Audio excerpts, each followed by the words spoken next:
La carte et le territoire est un roman écrit par le français Michel Houellebecq.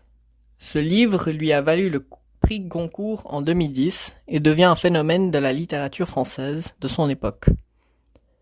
Il aborde les thématiques comme les relations humaines modernes, les sciences et les croyances, la mort, etc. Dans cette œuvre, la carte et le territoire est, au moins pour la première partie du livre, une réflexion sur l'art contemporain et une critique de notre société de consommation. Jed Martin, artiste contemporain français, arrive à créer de l'art à partir d'objets insignifiants, comme des cartes Michelin, dont il en fait une exposition. La vie privée de Jed affecte ses œuvres. Dans ce passage que nous allons analyser, Jed est avec son père au réveillon de Noël et discute. Le père de Jed révèle à son fils qu'il voulait devenir artiste et est entré aux beaux-arts. Il ne le dit pas explicitement, mais nous pensons qu'il a ensuite abandonné cette carrière pour se diriger vers l'architecture. Il explique pourquoi il s'est désintéressé. C'est à cause du fait que depuis les grands artistes et architectes modernes comme Le Corbusier ou Van der Rohe, il était dur pour lui de se trouver une place dans le marché de l'art. Lui et d'autres personnes avaient l'ambition de faire autre chose. Il lui dit aussi que Le Corbusier leur semblait d'un esprit totalitaire et brutal, animé d'un goût intense pour la laideur. Ensuite, il parle de l'influence de Charles Fourier, un philosophe français, sur la quête de l'harmonie universelle. Le père de Jed explique qu'on ne comprenait rien à ce qu'il disait, mais qu'au fond il y avait quelque À chose. première vue, le passage met en scène une critique de notre société de consommation, jugée trop fonctionnelle. Pour ceci, Houellebecq prend comme exemple Le Corbusier, un architecte qui est reconnu pour avoir fait la Cité radieuse, un énorme bâtiment dans lequel on pourrait y vivre, sans jamais y sortir, car tout est à disposition. Supermarché, école ou même centre sportif. Le confort et l'utilité est privilégié à l'esthétique. Cette vision-là est décrite comme étant brutale et totalitaire par le père de Jed à la page 213. Il dit qu'il a été plus influencé par Charles Fourier, un écrivain qui s'est posé beaucoup de questions sur l'organisation de la production. Au milieu de la page 214, il écrit « Pourquoi l'homme travaille-t-il » À cette question, les libéraux répondaient que c'était par l'appât du gain, purement et simplement. Avec ceci, on peut voir que l'homme dans notre société actuelle n'a nulle raison réelle de travailler, si ce n'est pour vivre et satisfaire ses besoins et son propre confort. C'est d'ailleurs la raison principale de l'échec de l'entrée aux beaux-arts de la part du père de Jed. Il ne voulait pas faire d'œuvre fonctionnelle. On l'a rejeté car il a en quelque sorte refusé de travailler uniquement pour l'argent. Dans une société communiste, il aura probablement continué son travail. On voit directement que le père se rattache aux pensées de Fourier, malgré le fait qu'il les trouve peu compréhensibles, comme il le dit lui-même à la page 215. Son fils, Jed, pense probablement la même chose, car c'est en lui parlant de Fourier qu'il a réussi à attirer son attention. Mais malheureusement, cette pensée qui avait tout de même un peu de lumière en elle a été complètement oubliée aujourd'hui. L'appât du gain est désormais notre seule raison de travailler dans cette société capitaliste. Ce passage, en quelque sorte, est assez triste, dans le sens où il montre avec le personnage du père que la vie n'a pas forcément de sens dans cette société. En effet, lui qui à l'époque voulait tant devenir artiste, il est aujourd'hui écœuré par ce rêve d'enfance.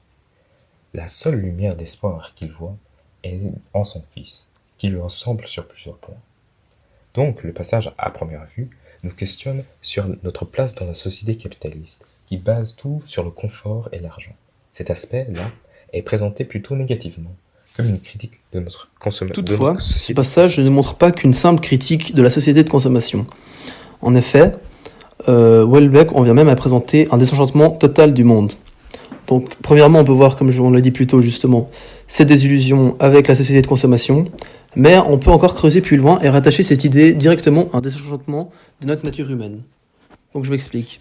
L'homme a en général besoin de donner un sens à ses actions ou à son travail.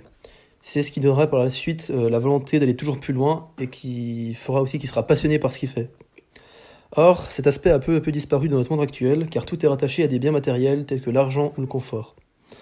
Ceci est dit à la fin de la page 214, au début de la page 215, je cite: « Des gens travaillaient dur, parfois très dur, sans être poussés par l'appât du gain, mais par quelque chose, aux yeux d'un homme moderne, de beaucoup plus vague.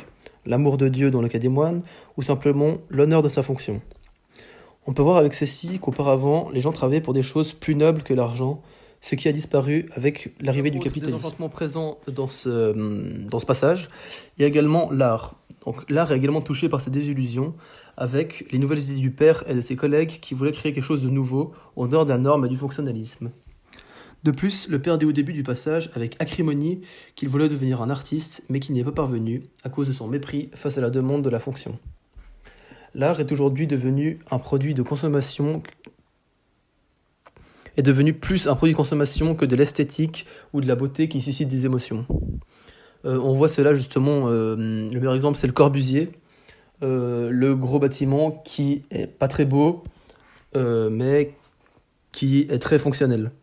Donc, de plus, le Corbusier est décrit comme étant un entrepreneur brutal et totalitaire. Donc l'art est en quelque sorte devenu capitaliste. Mais tout ce désenchantement du monde va être réenchanté dans le dernier paragraphe. Le père, qui n'a plus vraiment de raison de vivre et de travailler, se rattache à son fils, la seule chose envers laquelle il puisse encore avoir de l'espoir. La société est réenchantée grâce à l'amour et la famille. L'art, quant à lui, est sauvé grâce au galimatias. Je m'explique. La plupart des gens ne comprenaient pas Fourier à cause de son style très ambigu, et pourtant, il était considéré par certains comme un gourou. Les lecteurs ne comprennent pas forcément l'entièreté de ses propos, mais ils l'apprécient quand même. Il en va de même pour Jed, lui qui fait des œuvres difficilement compréhensibles et qui rencontre le succès. Cet art s'oppose à celui du Corbusier, qui est très fonctionnaliste. Au final, l'art n'est pas toujours un produit de consommation, car certains artistes ajoutent beaucoup de galimatias portant à confusion dans leurs œuvres, ce qui incite le public à regarder plus loin. C'est pourquoi on peut parler de réenchantement. C'est une nouvelle forme d'art. En conclusion, ce passage nous montre une critique de notre société capitaliste qui n'a de réel but si ce n'est le confort de l'homme. Tout un désenchantement du monde est présenté à travers les pensées du père. Les deux thèmes principalement touchés par ce sort sont l'art et la nature humaine. Le sens de la vie qui est perdu dû à un manque de volonté, de travail, et l'art qui est devenu qu'un simple produit de consommation. Au dernier paragraphe, on voit un réenchantement du monde qui est montré par l'amour d'un père pour son fils. L'art se réémerveille grâce à la confusion. Le fait d'écrire ou de dessiner de façon incompréhensible attire le public pour une raison différente que la valeur de l'œuvre. C'est d'ailleurs cet art-là que l'auteur Michel Houellebecq pratique avec ses livres.